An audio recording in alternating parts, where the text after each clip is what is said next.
Hello, Morden listeners. As is becoming tradition, this month's episode will be a short story, this time from the perspective of a lower-ranked hero and his trials and tribulations with the world of super insurance. Life can be challenging in the competitive world beneath A, but as a wise man once said, pain exists to warn us of the dangers of ennui.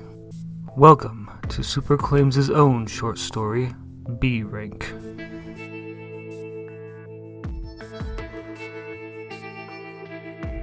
They say the fall isn't what kills you, but the sudden change in direction. I wonder if that's what the lives of a lot of heroes are like. Knowing you're falling and keeping your eyes anywhere but the ground. Not those fancy pricks in A rank, or the monsters in S, but us regular heroes. The guys who wake up every morning, put on a cape, and sit around waiting for a phone call to go get shot at because they never developed a real skill. That's the problem with B rank. You're close enough that maybe someone will toss you a rope before you hit the ground, but you're still falling, with nothing to look at but your retirement. Well, that and Carl's crappy car. Definite upgrade from the Renault vans in C rank, but not by much. It's 3 in the afternoon, the weather in Ohio is cold as hell, and we're doing our usual routine on the way to the Society's offices in Kent. I want a goddamn cigarette after a job well done. Carl tells me I'm not allowed to light it, and I put it away because if there's one thing you don't do, it's fuck with Carl. He's good company, doesn't spare a single word more than he has to. Not that this job was much to talk about. Drug dealer with a gun, not even a civvy power. That's what they've got me doing now. Sending the illustrious B-rank hero Scan Amp to shoot eye lasers at some poor kid trying to scrape by. It's a pun hero name. Take a synonym for look, toss in one of the words from the phrase laser, and the first thing everybody asks will always be, what's with the name? Easy enough job though. Didn't even scrape one of the buildings in that alley with my eye beams. Froze my ass off for an hour waiting for a cop to pick up the perp though. Just me, the kid, and a tacky billboard of the Guardian pointing at me with the phrase, "We need heroes like you." God, I hope Kevin's in the office today. He gets that shit happens. Won't hold a grudge that I made him wait on the post-job check-in. We passed by one of my agent's billboards, just Manfred with a thumbs up saying, "The best heroes have the best people behind them. Get what you deserve." I should call him. I keep meaning to talk about our contracts. We're here. Carl says it's like I should have gotten out 5 minutes ago, and I slip him a smoke in return. I don't even know if he smokes, but like usual he makes a noise that's somewhere between a cough and a laugh while he pockets it. Weird guy, but I can't help respecting him. Carl pulls away while I glance at the offices. The only office left in this strip mall, the Society of Superpowered Individuals Kent location, ain't much to look at. Half the letters on their sign are burnt out, and they've still got cardboard over one of the windows. Still beats the other office, and it's close to home. The office has the usual smell of sweat and cheap air freshener as I grab a number and take a seat. Pretty small line today, only 11 heroes ahead of me. Well, 10 and a new recruit. A young woman and her parents celebrating her 18th birthday the Society way. She looks about the way I felt on my 18th. I guess some things transcend gender. God, I was so nervous back then. I about jumped out of my skin when they called my number. Went to the back offices to meet with some twerp, Rob, as he told me about how great the Society was and how special a hero I was. He told me how my power could easily get me to A rank with a little elbow grease in a few hours. But he didn't mention having to kiss so many asses or getting an agent. And to figure those things out myself 10 years later. He also didn't mention that there were about 600 guys with eye lasers already. It's funny that the office has the same layout as it did back then. Clerks behind plexiglass to shout numbers, a few rows of cracked leather chairs, that terrible yellow and beige floor tile pattern. There's even a few posters from the 50s, before they changed the wording from soups to heroes. Though I will say, villain is a much better term than commie for recruiting new and upcoming heroes. There's something comforting about knowing that even after I retire, this place will never change. The clerk finally shouts, 346, and I head over to his kiosk. Eric, please tell me that Kevin's in. He doesn't even meet my eyes as he taps on the keys of his computer. Scamp, report to office 4. 347. Fuck. Susan's in. I thought she had Wednesdays off. I head to her office, straightening up a few creases on the costume and making sure I look sort of presentable as I enter. You're 50 minutes late for your check-in, Susan croaks, my file no doubt reflected in her glasses. Crusty old hag isn't even pulling any punches today. She's always been like this, somehow eternally over 100 and mean as hell. At least her office smells nice. Perks of an aroma power. I take my time getting into my seat, since I'll be here a while, before I begin my rebuttal. Come the hell on, Susan. You know I got screwed by that cop. Officer, what's his name? Starts with a C. Officer Stevens was held up in court. Unavoidable on his end. You didn't follow hero protocol in contacting the nearest police station for a routine pickup. Susan has a way of sneaking a sneer into her sentences. It's impressive in an easy-to-hate way. What, in New Akron's outskirts? You can't get a signal there. Everyone knows that. Another thing you know, if I tried to walk that kid to a station, I'd be in way deeper shit with you people. Be that as it may, your tardiness will be noted. Name, society designation, and ID, please. Susan wears the closest thing she has to a grin as she demands the usual information. As I dig through my wallet, I rattle off the information she needs. Adam Ephra, ScanAmp, ID 274-30-9253. Surprised you don't have it memorized by now. She peers down her tiny glasses at me, no doubt the first time she's seen me during this conversation. I meet with over 80 heroes a day, 400 a week. You're not pretty enough to stand out, Adam. Ha! Much as I hate to admit it, she's got a certain wry charm. Most of it developed in her second 100 years working here. Drier than she must be. So, what's the damage, Susan? I was clean as hell this time. Didn't touch a building. No damage to the perp. Even his freaking gun's intact. Cut and dry. I'm getting my full $2,000 of hazard pay this time. She hesitates for a moment before breaking my heart. Her usual style. No hazard pay. The criminal's completely non-powered. Additionally, witness reports didn't mention you delivering the full SSPI preemptive de-escalation statements, nor... I can't help but cut in, even if it'll make things worse. Whoa, hold the hell on, Susan.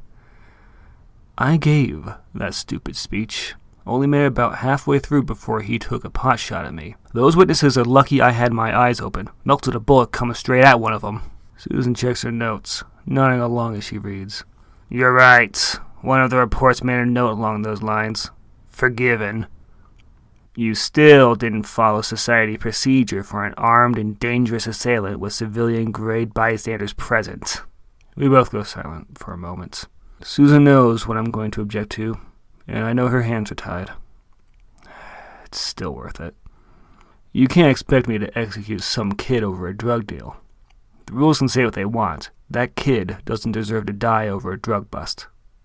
I stand by my choice. Susan isn't allowed to say it, but I know she respects it. Or at least, I hope she does. The keys clack for a moment before she says, Noted. No other issues from the society's perspective. Your final payout is $500? You must be fucking... This is the third time in the last 2 months. How the fuck am I supposed to feed my... I fall silent, Susan's eyes betraying no appetite for my righteous fury. Professionalism, laser. I know you're aiming for A rank. Don't make me write you up. $527 is your payout. Grab your check on the way out. Carl will be outside to take you to Morden's new Akron location. Oh no, Morden wants to see me now. For what? I begin to rise, the old leather chair groaning about as loudly as I want to. Some questions about your performance. Nothing more. Nothing more, she says. They don't bother paying Carl for a trip if it's for nothing. It looks like I'm getting home late today after all. Rose is going to be pissed if her work's any more reasonable than mine today. I can't even muster the effort to look at Susan as I leave. As I grab my check from the clerk, he says, Oof, rough luck. Should I put you down for the Hero Program's custodial duty at the downtown office? All I can do is nod as I head out. I wouldn't want to keep Carl waiting. New Akron, for its technological marvels and net negative emissions, is a dump. There was a time when it was a forgettable city to pass through, evidently. Then Devastator came in during the crisis of the 80s, took the city over, and did so damn well with it he got a pardon just so he'd be allowed to fix up more cities. Paved the way for a lot of wannabe villains tucking up tiny cities all over the Midwest. Not to say he doesn't deserve some credit. Downtown's gorgeous. It's got flying cars, automated robot service, even a private goddamn cell tower. It's when you take a step outside of Devastator's bubble of influence that things get run down. And suddenly you see why his free market of accountability isn't one-size-fits-all. See, fun fact about independent cities, law enforcement can't do much near city limits. It's federal law to leave the indies to themselves, hence why they need us. Independent heroes defending insurance clients aren't breaking federal law. Plus, it saves Devastator the effort of fixing his own city. Not that details like that would stop Morden from setting up their offices right in the heart of New Akron. There's a metaphor there, but I'm not the guy who'd know it. Maybe something along the lines of, I'm jarred from my thoughts by my phone. Shit, it's my agent. Alright, just do what he said. Customer service voice, watch the language, and answer. Hey, Manny, the superstar agent himself. I was actually just about to check in. How's it going? Ahem, buddy, you haven't been working on the people skills, have you? I can feel that fakeness a mile away. Good hearing from you, though, hero. How'd the job in New Akron go? Despite myself, I force a smile. Manfred's surprisingly good at hearing when you weren't smiling. Well, just cleaning out the details. Having a chat at the Morden offices in a few, actually. Any advice for buttering them up? Just be yourself. You're a winner. You've got a winning personality. You got this. Look, just calling to remind you, the 1st is coming up. Re-upping the contract? Of course he's calling for his tithe. Typical agent.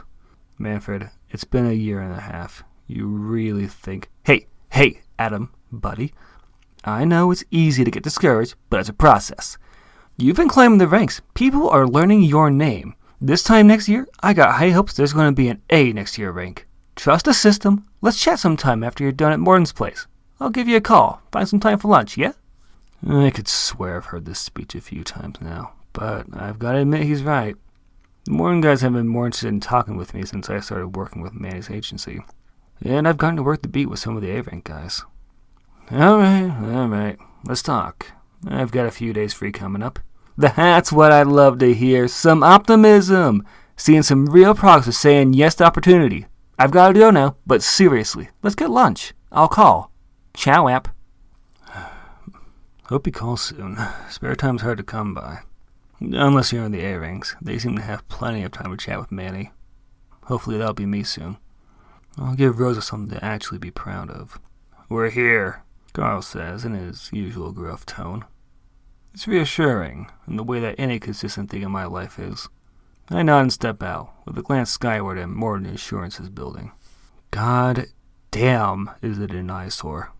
Flanked by artistic, eye-catching skyscrapers built from heavy light, or whatever they're calling it, with all this gold and blue. And then there's a slab of white concrete to remind everyone of what an office is supposed to look like. With nothing on the front but their mass-produced logo, it's the butt of every joke here. A pimple on Devastator's perfect little city, and perhaps the single most important building in the place. No wonder I like it so much. Visits to Morden are an interesting experience. It's not like your average business suit affair. There's a certain line you walk. Fake enough that everyone knows you're working at it, but just honest enough to break the illusion under anything harsher than a glance. Okay, remember Manny's checklist. Straight posture, all smiles, a few wrinkles and tears in the suit. The secretary's all too happy to spit drivel at me as I enter the lobby. Welcome to Morden Insurance. It's your insurance. How may I help you? I choke back the bile. She's the one that works at the front desk Wednesdays. I think her name is Elle. Hey, you're Elle, right? I've seen you around. How's it going? Her smile narrows for the briefest moment. Fuck. I actually prefer to go by Elizabeth, but great memory. You're laser vision, right? Sure. Sorry, Elizabeth. I'll keep it straight next time. Anyway, I'm here for a post-job interview. Should be under Ephra. Wow, what a unique last name. You must never have trouble getting your file pulled up, huh? Alright, looks like your meeting with Cameron will be in office 429, but it says it was scheduled 40 minutes ago? She knows what she's doing, and she's damn good at twisting the knife. I'll just have to grin and bear it. I don't think you're legally allowed to frown in a Morden building. Right. Sorry about that. Just ran into a slight snag while I'm sure Cameron will be pleased to hear about it. Give him my best. Without so much as a blink, she turns to the next hero behind me. Welcome to Morden. If I wasn't trying to be positive, I think she's a bit stuck up. And a few other things. It's a short elevator ride to Cameron's office, and I'd be lying if I said the place wasn't easy on the eyes. Clean red carpet and crisp white walls are a good reminder that it may not be ambitious, but it is effective. Shame my stomach's doing flips on the way, and it's rare to leave this building with a heavy wallet. Though it does help hearing the heroes while I walk, all of them getting reamed for trivial shit that they couldn't help. I wonder what I did to deserve a call. No punk kid's got insurance, and I don't think they give a shit if he lives or dies. Maybe one of the civilians had an insurance card and gave them a ring, but it'd be easy enough to prove that's just a trumped-up emotional damage claim. Office 429. I've been here for less than a second, and I already hate it. The guy's got a poster of the freaking CEO, the Patriot, doing a pull-up. Hang in there, indeed. Bet it's easy when you can fly. Make a point of knocking on his face. Oh, amp scan, right? Come in, door's open. At least he seems cheery, and he got my name right. His office looks like a million others. A couple bullshit awards on the wall, that creepy calendar in the same spot, and a young black kid with the same smile I've seen 100 times crowded into a 10x10 space. Fuck, he must be half my age. I reach out to shake his hand. You must be Cameron. Good to meet you. It's not a particularly firm handshake, but not the worst I've gotten from this place, though his choice to sanitize his hands immediately after feels a bit insulting. So, let's break into your case. Seemed like a pretty standard hero operation. Neutralize a threat to New Akron citizenry on the outskirts. Rough luck having to go there, huh? Not the tone I was expecting after being sent to kill a kid for existing near New Akron, but I'll take it. You could say that. Sorry I'm late, by the by. I ran into a little SSPI's people, right? Happens all the time. Consider it forgotten. We get that delays happen when you're dealing with the rules and regulations of the other half of our partnership. Well, it's a load off my shoulders. I slide back into my chair a bit, knowing he doesn't have that ace up his sleeve. Thanks. So, what'd you want to talk about? Client see the scene and get spooked? Cameron begins digging through a folder as he talks. No, we already resolved their complaints. This is on behalf of the business owners of the outskirts. Didn't expect that. I can't help stammer for a moment as I say, business owners. I went out of my way to make sure there wasn't a brick out of place. What could they possibly have on me? Or you, for that matter. The kid's stuff's a rail now. I guess he's swapped into the business mode that gets drilled into these guys. I had the same concerns while speaking with them, but they have something that cannot be ignored. A technicality. He pushes forward a copy of one of the pages of their insurance fine print. I hate having to read this shit. It's a known problem for a lot of vision-based supers. I pull my shades out of my pocket to see better, earning a raised eyebrow from Cameron. I respond, super eye problem. When I squint, it tends to fire an energy burst. Figured you wouldn't want the page incinerated. The room falls silent while I read. I can't make heads or tails of it. I need a day and a lot of search engine time to make it through any of this. So what are you getting at? I'm getting fined on a technicality? Cameron chuckles, his posture relaxing. Don't worry, Amp. You can swear. I know we've got a reputation, but I'm not that much of a jerk. So the short version is, due to a clever interpretation of our clause of what qualifies as damage to a building, there's technically a biohazard from his blood on the alleyway that connects 3 businesses we cover. I can feel my blood pressure rising as he continues. Now, if this had produced a body, we'd be able to leverage the SSPI's rules about neutralizing an armed threat and pass the buck on to them, but since he was captured alive, it becomes classified as a consequence of excessive force to neutralize a non-lethal threat. So I should have tried harder to avoid fines is what you're saying. Cameron sits for a moment. He goes aghast, eyes growing wide as the implication settles. His eyes dart to the calendar for a moment before he speaks, slowly and carefully. Officially, Morden Insurance's policy advice is to always side with legal precedent in complicated situations, unless there were sort of unusual scenario where, say, a previously unknown power would have manifested itself upon death. There has been a precedent for villains and civilians who thought they had no powers but erupted with monstrous strength in their death throes.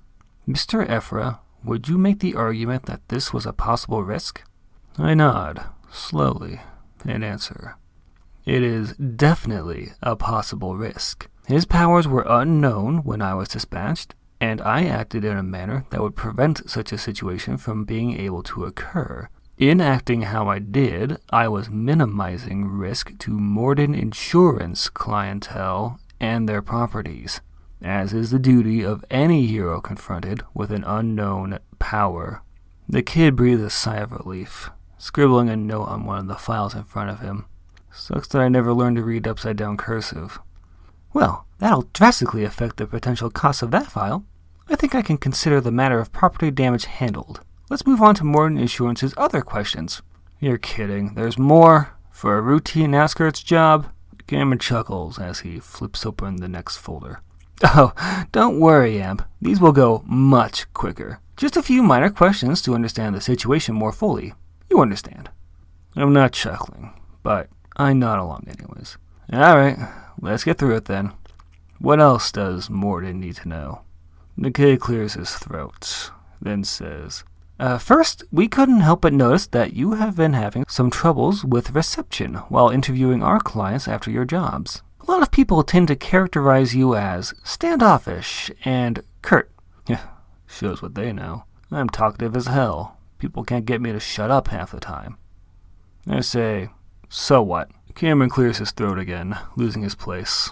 He should take a minute or something. That's super distracting. After a moment, he continues. Right. So, we at Morden Insurance recommend using a more stylish way of fighting. Perhaps watch some of Gazer's old tapes. Additionally, start talking to people after a crime. Maybe a fun catchphrase or two could really boost your image as a hero, get you closer to that A rank. I'm lucky I'm wearing shades, because I can't help but roll my eyes. They always bring this up, and I always have to remind them of why I don't take their advice. Gazer's eye beams were on the visible light spectrum. They were a huge part of his charm. Guy's great, but I'm literally not able to emulate that because I operate off the light spectrum. As for the meet and greet, SSPI protocol actually explicitly prohibits that behavior in villain cities. They claim it's a security risk. Cameron just nods absently, jotting down a note before closing the folder. Not to nitpick, but we prefer the term independent city. Regarding your difficulties, I saw that you've given that answer the last 6 times you came in, but it's protocol to bring up suggestions from public outreach. Who knows, you might have some ways you could implement their suggestions, even if it isn't the most straightforward. Well, final question, have you considered upgrading to our Morden Plus? No. Alright then, So, with damages, your current policy in mind, and the deductions from your insights, we have tasked you for $487.14 to cover the fees incurred. The agent folds his hands on the table in front of him as he says this, as if it's so obvious and matter of fact. There's no way that's right. I'm quick to respond. Sorry if this is obvious, but, don't I have insurance with you and protection from the SSPI to avoid incurring these kinds of fees? Because what you're telling me sounds like a load of horse shit that you're trying to spoon feed me. There's a moment of sadness in his eyes as he says, Yeah, I figured that'd be a bit of a pill. See, your current plan's minimum deductible is $500. And the Society protects heroes that go above their deductible as part of their 10-year package. Which, congratulations on 20 years, by the way. Since your personal payout falls below the deductible... My head's my hands at this point. I muttered between my fingers. So you're telling me I argued my way into slipping right below the deductible? You prick, letting me fuck myself over like that with a sappy smile the entire time. To my surprise, the kid's voice gets a hard edge to it. He's quick to cut in and say... Hey, whoa, don't take out your professional frustrations on me. I'm just an employee following company rules, not a hero like you. Besides, this is better for you in the long term. Won't hit your insurance or your society protection limits. So do you want that to be a bank charge or a credit card? My eyes sting almost as bad as my pride. They don't tell you about shit like this when you're doing society hype courses. And it's not like this the first time. Somehow it hurts worse when you think you're in the clear. 50 fucking bucks. It takes a minute before I can get out the word. Credit. At least Carl gave me a ride home. I'm pretty sure it would have cost the last of what I made for a rideshare. As I step out of his car, thanking him for his time, I start to rehearse how I'm going to tell Rosa she's covering most of the rent again. Not like she holds it against me, but I can always feel like she didn't expect dating a superhero to be so expensive. I got fucked by the bosses this week, so our rent's going to be more expensive again. I'd rather not have to explain precisely how I got robbed this time, so that explanation's out. Hola, Carino. Work's been scarce this month. She always knows I'm buttering her pie mix in Spanish. Never should have dated a smart woman. Mi amorcito. I swear they remove steps from this complex when I need to break bad news. I'll just have to be upfront about it. No buttering her up. Besides, she might not be home yet. It's only 8:30, though it's not a good sign that the apartment's unlocked. The first thing I hear when I enter is, I'm guessing I'll be picking up part of the rent again this month? I swear she's secretly an Esper. She steps over a few takeout boxes to give me a peck on the cheek. You have heavy steps when you're worried. Come on. I ordered Chinese. The garbage corner's always loaded up with boxes this stuff comes in. The perks of having 2 full-time jobs are never ending. I load up a plate and say, You got good ears. You sure there wasn't a misdiagnosis when you were 18? She chuckles, returning to the couch and her dinner. Afraid not, Amorcito. So, save some lives today? Finally beat the Guardian to the punch on an S-Class villain? Rosa says this in between bites, still in her office wear. I must have only gotten here a little after her. Damn, she looks good in professional clothes. Fuck. I'm still wearing this stupid costume. As I strip it off, she whistles while I say, You could say that. Saved one life at least. He owes me $500. Her demeanor changes, the same look she gets every time I mention Morden or the society. Rosa sits up straight, pushing her meal to the side. Not again. Adam, there's no way they can do that just because you're doing your job. Tell me everything. I'm going to make this right. Even heroes need someone behind them. This argument again. I take a seat next to her, taking a bite of her food. This is either the best Chinese of all time, or it's been a long day. Between bites, I respond, Don't call me that. Anyways, Rosa, baby, you know they make it hard. Plus, Manny says, Fuck Manny. He's nothing but poison. Glad we're finally cutting him out, right? If I just focus on the TV, she'll drop it. There's a fire in her eyes, burning a hole in the side of my head while I stare ahead. The fire dies after a moment, and she leans back. I see. Sorry you had a bad day. I can cover your part of the rent this month. I got some more work to take care of. I'll be back out as soon as I finish it up. She gives me a peck on the cheek, then takes her food with her to the office she's set up in the second bedroom. Part of me misses the old arguments, but this is better, I think. I end up finishing that episode and getting cleaned up. Whatever was bothering Rosa passed, we fucked it out, and she fell asleep on her side of the bed. I hate this part, lying in bed. I always have falling dreams lately. It's not like I walk off a cliff and fall or something, but I start the dream falling. There's no panic or surprise, just the realization that I've always been here, and nobody's close enough to stop me. The dream always ends right before I hit the ground, and I resent it every time. The part that scares me is I can't tell if I'm mad because I want the closure or because I have to go back to the other fall. Maybe I don't think I can handle the shock of reaching the bottom like a real hero could. I'll hit the bottom on one of them eventually. Every hero should look forward to his retirement. Well, that was a fun-filled romp through the life of a man constantly being broken down further. Hopefully you enjoyed this short story, especially those who got to hear this early by donating to the Patreon. Thank you for sticking around for the end to listen to my sign-off. Be safe, be well, and remember, it's Morden Insurance. It's your insurance.